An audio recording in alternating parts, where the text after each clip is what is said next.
বিমানবন্দরে অলৌকিক এক ঘটনা। কুদরতি ইশারায় এক হাজির জন্য দুবার বিমান অবতরণ করলেন পাইলট। অবশেষে বুঝতে পারলেন কেন বিমান উড়াতে পারছেন না।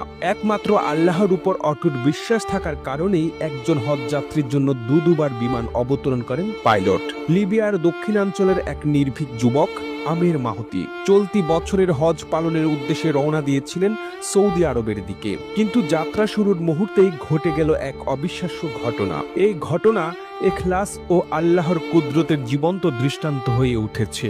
ইতিমধ্যেই সামাজিক যোগাযোগ মাধ্যমে আলোচনা কেন্দ্রবিন্দুতে পরিণত হয়েছে এই অলৌকিক ঘটনা।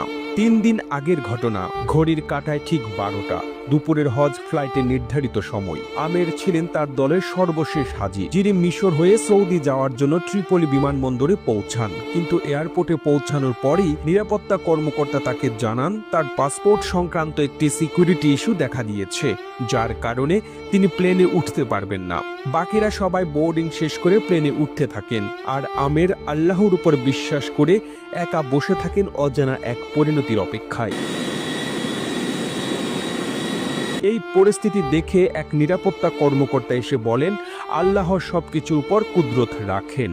হয়তো এই হজযাত্রা আপনার কপালে ছিল না, কিন্তু আমের ভয় পাননি। মুখে ছিল দৃঢ় বিশ্বাস।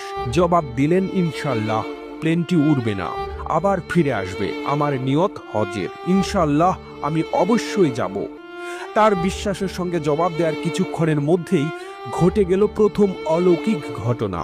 এয়ারপোর্টের ঘোষণা এলো প্লেনটিতে যান্ত্রিক ত্রুটি দেখা দিয়েছে, আর সেটি এখনই ফিরে আসছে। বিমানবন্দরে সবার চোখ এখন উপরে, কিন্তু তাতেও পাইলট আমেরের জন্য দরজা খোলেননি। দ্বিতীয়বারও আমেরকে ছেড়ে প্লেনটি উড়ে গেল। দ্বিতীয়বার ফেরা প্লেনটি আবারও সমস্যার সম্মুখীন হয়। এবার মৌসুমী ঝড় ও আবহাওয়ার কারণে প্লেনটি নিরাপদে আবার মাটিতে ফিরে আসে। তখন পাইলট নিজেই বলেন, আল্লাহর কসম, আমি আর বিমান উড়াবো না যতক্ষণ না আমের প্লেনে ওঠেন। অবশেষে প্লেনের দরজা খুলে দেওয়া হয় শুধু আমেরের জন্য, আর তিনি উঠে পড়েন সেই বিমানে। সৌদি আরবে পৌঁছে হজ পালনকারী এই যুবক একটি ভিডিও বার্তায় বলেন, আমার আনন্দ ভাষায় প্রকাশযোগ্য নয়।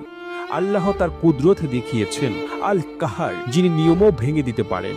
ঘটনাটি কেবল একটি ভ্রমণ কাহিনী নয়, বরং আল্লাহর একটি গুণবাচক নাম, আল কাহারের প্রকাশ। তিনি চাইলে সব রেওয়াজ, নিয়ম, নিরাপত্তা, এমনকি আবহাওয়াকেও পরাভূত করতে পারেন, কেবল একজন বান্দার পবিত্র নিয়ত ও অটল ঈমানের জন্য।